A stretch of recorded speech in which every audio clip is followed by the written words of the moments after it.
Good evening, student. Today I am going to explain geography section of 7th class, first chapter, our environment. The term environment may be defined as the place, thing and nature that surround any living organism.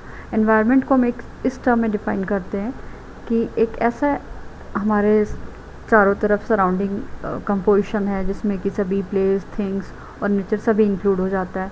Environment is our basic life supporting system. Environment हमारे life का basic supporting system है. Without the atmosphere life would not be possible, क्योंकि atmosphere के बिना पृथ्वी पर जीवन नहीं है. It give us air to breathe. Atmosphere से हमें सांस लेने के लिए हवा, water to drink, land to live and food to eat, ये सारी चीज़ें मिलती है. Environment include all elements, factor and condition that have some impact on growth and development of certain organism. environment से ही environment में वो सारी चीज़ें इंक्लूड होती हैं, वो सारी चीज़ें, वो सारे एलिमेंट इंक्लूड हैं जो हमें फेवरेबल कंडीशन देते हैं ग्रोथ को और डेवलपमेंट को, हमारे ऑर्गेनिज्म लिविंग बींग्स को. environment can be divided in two parts, natural environment and man made environment. environment को हमने दो पार्ट में डिवाइड किया, एक है नेचुरल इन्वायरमेंट और दूसरा है man made environment. The natural environment refer to the biotic and abiotic condition of the earth. जो नेचुरल इन्वायरमेंट है उसमें दो पार्ट्स हैं, बायोटिक और दूसरा अबायोटिक. बायोटिक इन्वायरमेंट वो है जो सारे सजीव जगत हैं, और अबायोटिक इन्वायरमेंट का कंडीशन वो है जिसमें हवा, पानी, मिट्टी, ये सारी चीज़ें आती हैं. मैन मेड और human environment refer to the activities, creation and interaction among human beings. और जो मैन मेड इन्वायरमेंट है वो हमारी एक्टिविटीज़ और हमारे बनाई हुई चीज़ें हैं जो कि ह्यूमन और नेचर के बीच में एक इंट्रैक्शन का काम करती है, एक संपर्क का काम करते हैं. However, both this physical and biological component of environment interact with each other and produce certain change. हालांकि फिजिकल और बायोलॉजिकल कंपोनेंट जो है एनवायरनमेंट का, ये दोनों मिलकर एक चेंज क्रिएट करते हैं विच क्रिएट फेवरेबल कंडीशन, जिसकी वजह से कुछ फेवरेबल कंडीशन बनती है for human being to live, और जिसकी वजह से सभी सजीव जीवों के लिए फेवरेबल कंडीशन बनता है पृथ्वी पर रहने के लिए. But this components of environment are not static. लेकिन ये कंपोनेंट्स जो हैं स्टैटिक नहीं है, यानी स्थिर नहीं है, इसमें चेंजेस होते रहते हैं. They are subject to different process of changes which are sometimes slow and sometimes sudden. ये सारे जो हैं इनमें चेंजेस होते रहे, कभी तो ये अचानक से होते हैं और कभी बहुत ग्रेजुअली होते हैं जो हमें बिल्कुल विजिबल नहीं होता. Very few people want to live in mountains or desert region because their environment is very harsh and the terrain is unsuitable for any commercial or industrial activity. बहुत कम ही लोग होंगे जो माउंटेनियस इलाके में या रेगिस्तानी इलाके में रहना चाहते होंगे, क्योंकि वहाँ पे क्लाइमेट काफ़ी हार्श होता है, रफ़ क्लाइमेट होता है, फेवरेबल क्लाइमेट नहीं होता, और जो क्षेत्र होता है वो अनसुटेबल होता है कमर्शियल और इंडस्ट्रियल पर्पज़ के लिए.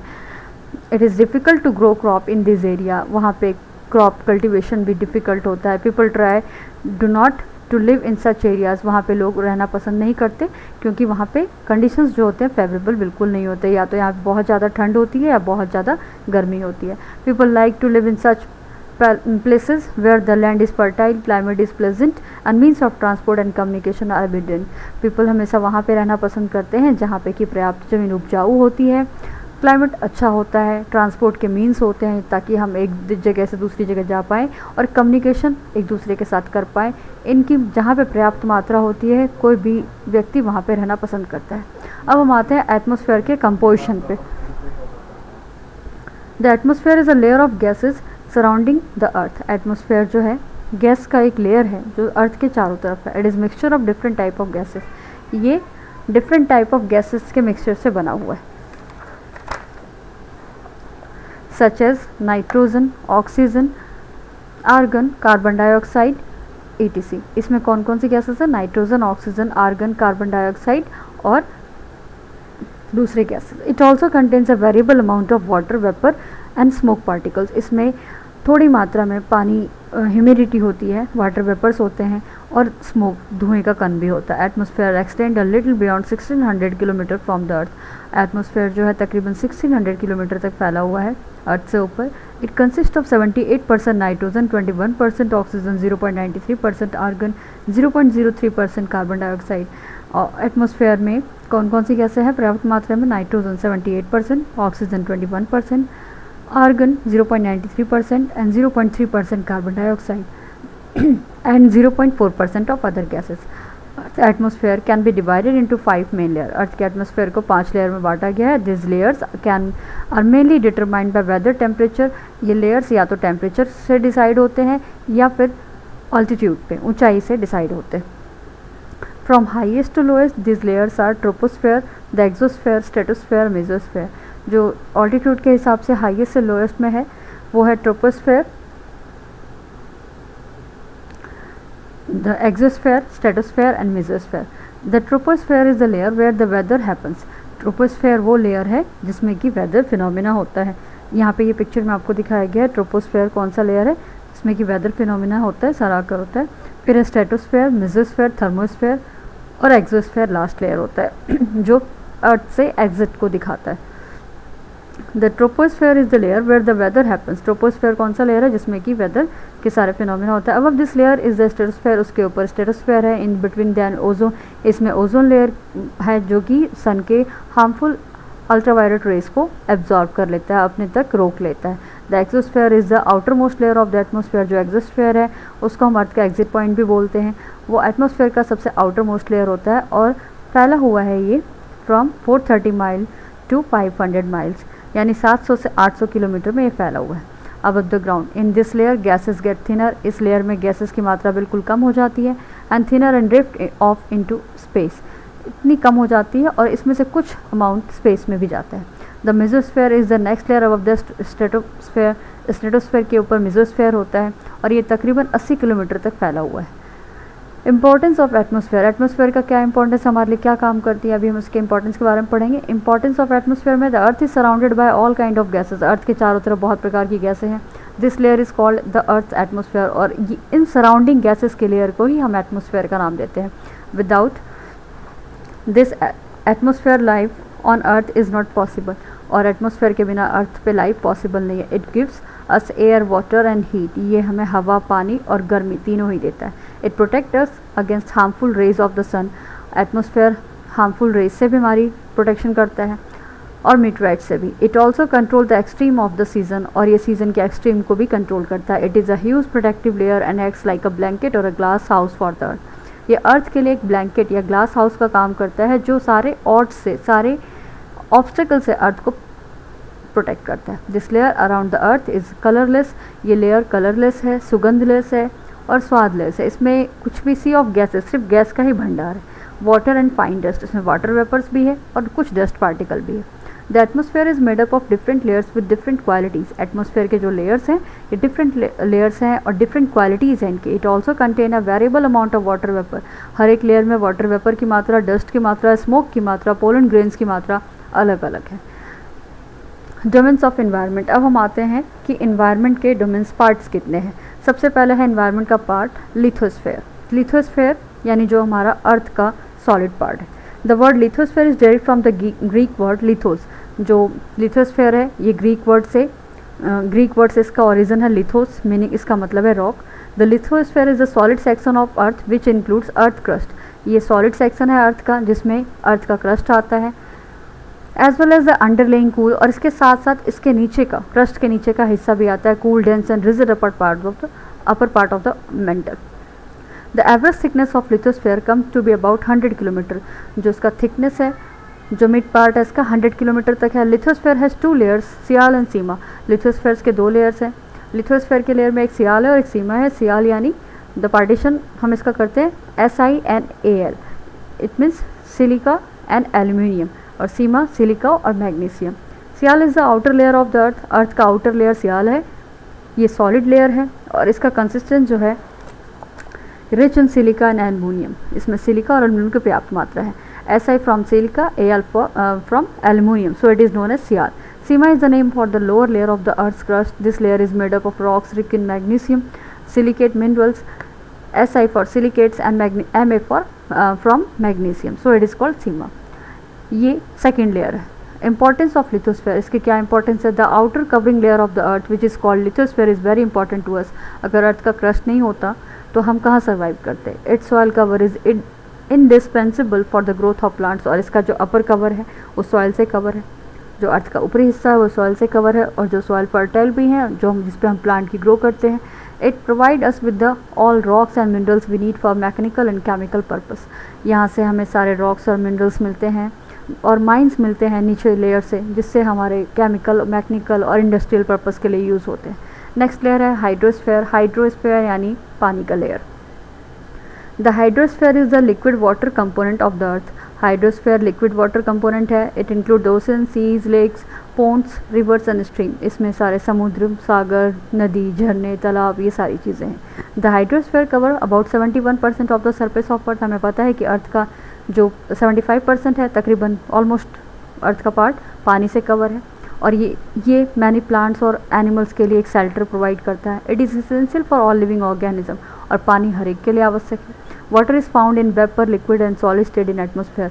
एटमोसफेयर में पानी के तीनों रूप पाए जाते हैं, liquid, vapour and solid. Earth is the only planet which has evidence of water. सिर्फ अर्थ ही एक ऐसा प्लेनेट है जहाँ पे पानी की पर्याप्त मात्रा है. Different types of animals, so many sea animals are also provided to us by oceans. और समुद्र से नदियों से ही बहुत तरह के सी एनिमल्स और दूसरे एक्वेटिक एनिमल्स मिलते हैं, जो कि हमारे एक डे टू डे लाइफ का हिस्सा है. And the earth there is also cycle of evaporation. और ये वाटर बॉडीज़ एवोपरेशन का भी काम करती है. एवोपरेशन के बाद जब कंडेंसेशन होता है तो ये क्लाउड फॉर्म्स करते हैं और फिर से वाटर साइकिल कंटिन्यू रहता है, which is known as water cycle. The water cycle describes the existence and movement of water on it. Water cycle से हमें पता चलता है कि किस तरह से वाटर की मूवमेंट होती है अर्थ से एटमॉस्फेयर में और दोबारा फिर अर्थ पे. यहाँ पे वाटर साइकिल का दिखाया गया है कि किस तरह से हाइड्रोस्फीयर से वाटर एवोपरेट होकर ऊपर जाके कंडेंस होकर क्लाउड फॉर्म करते हैं. क्लाउड फॉर्म होने के बाद वापस से फिर से रेन होता है और ये पूरा सर्कल चलता रहता है. The importance of water. The hydrosphere provide an important place for many animals and plant. Hydrosphere एक important place है बहुत सारे animals और plants के लिए. Hydrosphere provide us enough food. Hydrosphere से हमें काफ़ी सारे खाने की भी मात्रा प्राप्त होती है. Water is source of rain and chief agent of cooling the atmosphere. और पानी ही एक ऐसा सोर्स है जो न केवल हमारे डेली यूज़ के लिए तो होता ही है, साथ साथ एटमोसफेयर को कूल करने का भी काम करता है. Neither plants or animal nor human beings can survive without water. बिना पानी के ना तो मनुष्य, ना जानवर, ना पौधे, कुछ भी नहीं रह पाएगा. All living things like animal, plants in water survive. सभी सजीव चीज़ों को पानी की आवश्यकता होती है. All the thing that come out from the water can really useful to us. और पानी से जो भी चीज़ें हमें प्राप्त होती हैं वो सारी चीज़ें हमारे लिए बहुत उपयोगी हैं. Fish, seaweed can be used for food. और फिश और सीवीड को एज अ फूड भी यूज़ किया जाता है. अब है biosphere. The biosphere is a unique feature of our planet earth. Biosphere हमारे अर्थ का एक यूनिक, प्लानट अर्थ का एक यूनिक फीचर है. No other planet as yet has been found to have a biosphere. किसी और प्लानट में biosphere अभी तक नहीं पाया गया है. It is the only sphere where all conditions are suitable for life. Biosphere एक ऐसा स्फीयर है, एक ऐसा लेयर है जिसमें कि सुटेबल कंडीशन प्रोवाइड करता है लाइफ के लिए. It can also be called the zone of life on अर्थ. और ये लाइफ के लिए एक जोन, ऐसा जोन का काम करता है जो अर्थ के लिए लाइफ को सपोर्ट करता है. Biosphere is narrow zone of the earth where land, water and air interact with each other to support life. यहाँ पे आपको फिगर में दिखाया था कि बायोस्फीयर एक ऐसा लेयर है जहाँ पे एटमॉस्फेयर, हाइड्रोस्फीयर, लिथोस्फीयर, इन सब का मिलना बायोस्फीयर फॉर्म करता है. This narrow belt of living organism, plant and animal kingdom make biosphere और द लिविंग वर्ल्ड. और इस तरह से एक लिविंग वर्ल्ड क्रिएट होता है. Importance of biosphere. Biosphere is very important part of the environment. Biosphere conserves the natural resources. Biosphere से natural resources conserve होते हैं जो कि हमारे इकोलॉजी के लिए बहुत इंपॉर्टेंट है. It provides food, water, air and land. इससे हमें खाना, भोजन, पानी, हवा प्राप्त होते हैं. So we can say the biosphere provides various necessities of life. तो हम कह सकते हैं कि बायोस्फीयर हमारे लिए बहुत इंपॉर्टेंट है क्योंकि ये हमें कई सारी चीज़ों का कंपाउंड देता है. Human impact on environment. Human being interact with the environment. अब यहाँ पे आपको ह्यूमन बीइंग का बताएंगे कि ह्यूमन का क्या इम्पैक्ट है, किस तरह से ह्यूमन अपने सेल्फ नीड के लिए इन्वायरमेंट को डिस्ट्रॉय कर रहे हैं. They modify the environment according to their need. Human being क्या करते हैं, अपने नीड के अकॉर्डिंग इन्वायरमेंट को मॉडिफाई करते हैं. ये fully depend on natural environment for their survival. Human being पूरी तरह से डिपेंड करते हैं अपने सर्वाइवल के लिए नेचर पे. Human beings change the environment to fulfil their need and their result in destructing, damaging the environment. वो अपनी ज़रूरत के लिए फॉरेस्ट को डिस्ट्रॉय करते हैं, लैंड क्लीन करते हैं, इंडस्ट्रीज सेटअप करते हैं. By excessive and irrational use of forest और minerals man is damaging the parts of environment. और इस तरह से यूज़ इतना ज़्यादा होता जा रहा है कि इस तरह से हमारा इन्वायरमेंट डैमेज हो रहा है. So we should remember that a perfect balance is necessary. इसलिए हमेशा हमें याद रखना पड़ेगा कि एक बैलेंस बहुत ज़रूरी है between the nature and human environment. और जिस दिन ये बैलेंस बिगड़ता है तो फिर प्रकृति कुछ उल्टा रूप दिखाती है. Human beings must learn to live and use their environment in a harmonious way. Human beings को सिर्फ इसलिए नहीं बैलेंस बनाना चाहिए कि मतलब नेचर ठीक रहे, बल्कि इसलिए भी so that our future generation can use this resources, ताकि फ्यूचर जनरेशन भी इस रिसोर्स को यूज़ कर पाए जो आज हम कंज्यूम कर रहे हैं. Need to protect environment. हमें इन्वायरमेंट को प्रोटेक्ट करने की क्यों ज़रूरत है? सबसे पहला तो we are dependent on the environment for our needs. Environment पे ही हम डिपेंड करते हैं अपनी नीड के लिए, इसलिए प्रोटेक्ट करना चाहिए. और ये नीड एक नहीं है, काफ़ी सारी हैं. Food, fibres, medicine, shelter, raw material, soil, water, energy and land substances for all living organism. इन सभी चीज़ों के लिए हम डिपेंड करते हैं. दूसरा, our environment supplies the basic necessities for life and support large number of life forms. Environment हमारे लिए जितनी बेसिक नेसेसिटीज़ है, वाटर, एयर, फूड, ये सारी चीज़ें हमें एनवायरनमेंट से मिलती है. और काफ़ी सारे लाइफ के फॉर्म्स एनवायरनमेंट के ही through possible. Our environment is highly dynamic and change and affect us directly और इनडायरेक्टली. अगर हम एनवायरनमेंट के साथ ज़्यादा छेड़छाड़ करते हैं तो फिर एनवायरनमेंट इसका रिजल्ट या तो डायरेक्टली या इनडायरेक्टली हमें ज़रूर शो करता है. Ecotourism depends on the environment. और इको टूरिज़्म, अगर हम एनवायरनमेंट को डिस्ट्रॉय करेंगे तो आज आपके पास जितने भी हिल स्टेशन है कंट्री में, तो वहाँ पे टूरिज़्म सबसे ज़्यादा होता है, तो वो भी काफ़ी बेनिफिशियल है. तो अगर हम इको टूरिज़्म चाहते हैं तो ये भी एनवायरनमेंट पर डिपेंड करता है. अगर हम सब कुछ डिस्ट्रॉय करते जाएंगे तो टूरिज़्म का बहुत नुकसान होगा. The environment maintain atmosphere composition and protect life on earth from harmful solar radiation. Environment हमें सोलर रेडिएशन से भी, मीटराइट से भी प्रोटेक्ट करता है, इसलिए हमें एनवायरनमेंट को डैमेज करने की जगह उसको प्रोटेक्ट करना चाहिए. That's it for today. मैं आपको क्वेश्चंस और इसके पिक्स भेज दूँगी. आप एक बार इसको थोरोली रिवाइज़ करेंगे और फिर इसके क्वेश्चंस सॉल्व करेंगे.